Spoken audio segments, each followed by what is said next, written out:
Hi, this is Katie. Today's video is going to be about anxiety. So if you don't want to watch a video about anxiety, don't watch this one. Or maybe watch it anyway so you can learn about anxiety even if you don't have it. Maybe someone you know has it, and then maybe you can learn a little bit about it by watching this video, inform your brain, educate this thing. And so that's it. Let's just get started. So if you guys are subscribed to me, well, first of all, if you're not subscribed, go subscribe, because then you can see this face all the time. But if you are subscribed to me already, you know that I post on Tuesdays and Fridays, and I did not post a Tuesday video this week. And essentially that was because I was too anxious. This week has just been anxiety week. It is Thursday morning right now that I'm recording this video, and I spent Monday, Tuesday, and Wednesday lying on my friend's couch watching TV. And again, if you're subscribed to me, you know that I've posted a few videos about mental illness or anxiety and things like that over the last maybe 2 months or so. And this is a topic that's really important to me, obviously, because I have mental illnesses, I have severe anxiety, and I know that so many of you guys do too. And so I'm just going to be doing a few videos every month about anxiety or mental illness. And so today's video is going to be answering a question that I've gotten a few times about how I cope with my anxiety. And so if you have not watched my previous videos about mental illness, I'll throw one of them up here right now. And essentially all I've really told you guys so far is that I have severe mental illnesses and they've kept me from doing a lot, but I also know that it's possible to push through them. And I've also talked about the fact that you only really see me for about a half hour every week,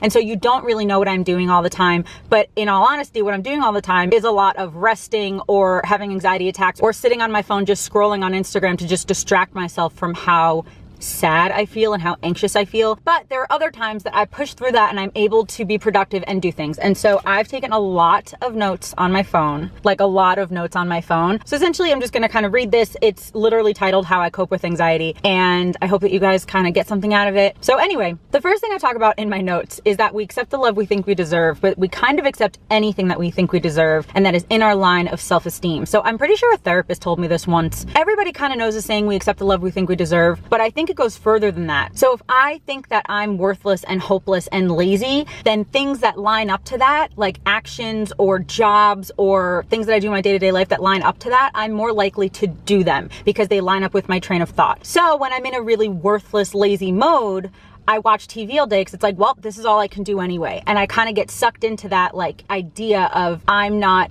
worth it, I'm not good enough, I can't get past this. And when you're in that mindset, you just end up doing things that are not good for you and that don't benefit you and that aren't productive. Even if it's not logical, like even if it's logically bad for us, we will stick with it if it lines up with what we believe. And so to change this and to change this bad behavior, first you have to change your perspective and be self-aware. I think a lot of coping and a lot of like things that could help you with your mental illnesses have to do with being self-aware, because if you just kind of let life happen, and if you don't really like take notice or figure out why you're doing what you're doing, why you're thinking what you're thinking, then you're not really going to be able to help yourself or grow in the future. So essentially what I'm getting at with talking about all of that before I talk about what I actually do to cope is the fact that there's always a first step that you have to take. There's always a hurdle that you have to jump over. And if you have severe anxiety like I do, you know that sometimes all you feel like you can do is lie down and watch TV or sleep or read a book or eat a lot or sit in your car and do nothing. Sometimes you feel like that's all you can do. And sometimes, honestly, that is all you can do, and that's okay. I think we're way too hard on ourselves because sometimes we need a break. Sometimes we need to rest. Sometimes all these racing thoughts and super like negative self-image or self-worth or negative ideas about ourselves or just people attacking us, having a really stressful job or a stressful life, sometimes it's okay to rest. And I think people with mental illnesses are generally really hard on themselves. But I'm telling you, from one person mental illness to another, it's okay to rest sometimes. It's really okay to just kind of shut your brain off, put on a TV show that you like, or read a book, or just sleep all day. It's okay, because sometimes we need that. Sometimes our brains need that help and need that rest. But we have to be able to tell the difference between I need this rest because it's healthy for me versus I'm wallowing and lying down all day is not actually relaxing to me. It's just making my depression worse. And so again, being self-aware is such a big part about helping yourself. And so we need to be able to figure out the difference between I'm exhausted, so I'm going to rest, and this is wallowing, this is not good for me. And so that's kind of like the first step, I think, in even figuring out what helps you cope or what helps you. And like, I'll get into it in a little bit, but there are a few things that I do all the time that I'm like, sometimes this isn't helping me at all, but sometimes it does help. And so you just kind of have to know what mood you're in, what mental state you're in, and what is going to help you at that time. So jumping that hurdle, kind of getting from point A to point B, or I can't get up out of bed, to, you know what, no, I'm going to do something today that's going to help me, is just taking really tiny steps. And so if you just feel like you've been wallowing and you need to get off that couch, you need to get out of bed, but you physically feel like you can't, do something really, really small. Just like stand up and walk to the kitchen and get a glass of water, or take a shower, or call someone who like calms you down, or set your alarm the next day for 7 o'clock because you know that waking up early helps you. Do something small that's not too far out of your comfort zone, but just something that will lead you to helping yourself. You know what I mean? So on here I have like take a shower, put your phone away for an hour. That helps me sometimes if I'm not near my phone. Eat something healthy. And the thing that I did today, I wake up a lot when I sleep, like a lot in the middle of the night. I usually wake up like for the day around 9, sometimes a little bit later, sometimes earlier. But today, one of the times I woke up in the middle of the night was at 7 a.m. So I was like, you know what, Katie, you're awake. You've slept for like 10 hours. Like you're awake. You can wake up. You're totally okay. Get up. Go take a shower and do some work. And so I just was able to. And again, was I able to because I spent the last 3 days on the couch and that made me feel rested and that I needed that break for a few days? Or was it just because my brain decided to feel okay today? And that's a thing that like, I feel like a lot of people don't understand, is that a lot of getting past an anxiety attack or getting past feeling super, super depressed, a lot of times it's not in our control. And I really hope that some people who don't have mental illnesses but know people with them, I really hope that some of you guys are watching this video, because even if I know that something is hurting me or I know that I'm in a lot of pain, it doesn't mean that I can change it. It's mindset, but it's also chemical imbalance. It's also an illness. It's just like thinking that when you have bronchitis, you can just stop coughing because you don't want to cough anymore. It's not logical. It doesn't make sense. It's an illness. So if I'm feeling severely depressed and I'm crying hysterically all day, it's not just, oh, Katie, get over it. Oh, Katie, you're fine. Just stop crying. You're okay. No, that's literally like telling someone with bronchitis, just stop coughing. You're okay. You're okay. It's not our choice. But just like with bronchitis, you take medicine, you can take cough drops, you can drink fluids. There are things that we can do with mental illness, but it doesn't mean they're going to help with everyone. It doesn't mean they're going to help all the time. It doesn't mean they're going to help at all. But there are just things that we can do, like these coping mechanisms that I didn't even get to yet, because I wanted to preface this video with a little bit before I talked about the coping mechanisms. But essentially, I know that we're all so hard on ourselves, especially a lot of you guys I know are so intelligent and are so logical. And it's like, well, I don't want to be sad, so I just need to stop being sad. But it's just not that easy. And it's actually not really that possible a lot of the times, because like I just said, a lot of times it's chemical imbalance and we can't just change that in a second. And it's like, we need to find that part of our brain that doesn't hate us and focus on that. So anyway, where was I on these notes? Oh my gosh. Okay. I think that's enough of a backstory. Let me tell you a few things that help me cope and that help me when I'm kind of in a bad mood. Things that I can do to, I don't even know if it's really always knock myself out of that bad mood, but sometimes it's to distract myself, or sometimes it's just to even feel better about myself, or to just switch my focus. Sometimes watching TV for me does help. Sometimes, like if there's a new Mindy project on or something, I love doing that. And it's a not unhealthy distraction. I wouldn't say it's a healthy distraction, but I don't think it's an unhealthy distraction. Sometimes walking around TJ Maxx and Marshalls helps me. Sometimes it doesn't. But like I just kind of touched upon, sometimes those things are distractions and not like productive coping mechanisms. And I think those things are super different. Sometimes all we can do is distract ourselves. And again, that's okay sometimes.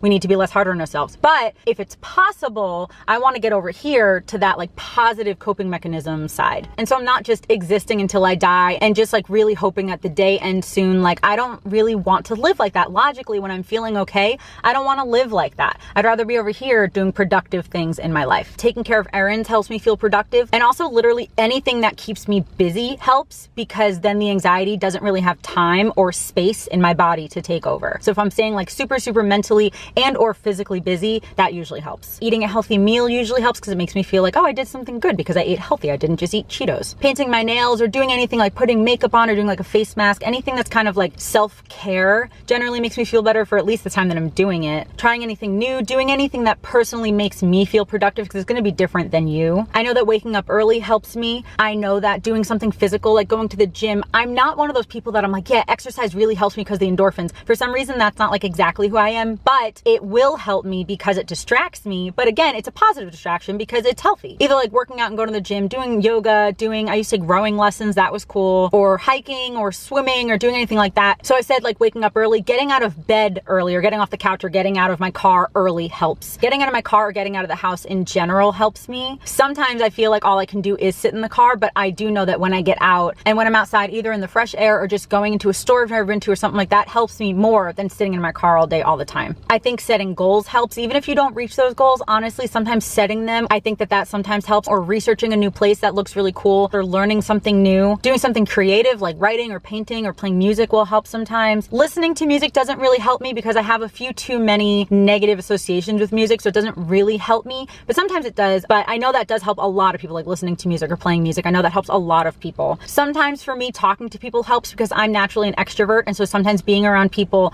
but like a few people, not like being at a mall on a Friday night, that doesn't really help me, but like hanging out with a few people or talking to a few people sometimes helps. But again, it's really just about knowing yourself and understanding that, you know what, if you hate hiking, then don't go hiking just because I said that hiking helps me sometimes, because we're not the same person. So the last thing that I wrote down is the one thing that I think would help the largest amount of people watching this, or just in the world who suffer with anxiety. I think there are going to be very few people who do this that don't feel better. And I'm talking about helping people. And so let me talk about selfishness for a second. Anxiety in and of itself turned you to be a little bit more selfish than maybe you are. And it's just a fact. I'm not calling you selfish for having mental illnesses. I'm not at all. But I'm saying that those mental illnesses in turn make you a little bit more self-centered. And it's obvious, because if we're in so much pain, what do we want to do? We want to try to help ourselves not feel that pain anymore. And so therefore we're focusing on ourselves. We're trying to help ourselves. And just by definition, that's kind of what selfish is. That's what self-centered is, if we're really just trying to help ourselves. And so I think one of the things that will help the majority of people with severe anxiety or depression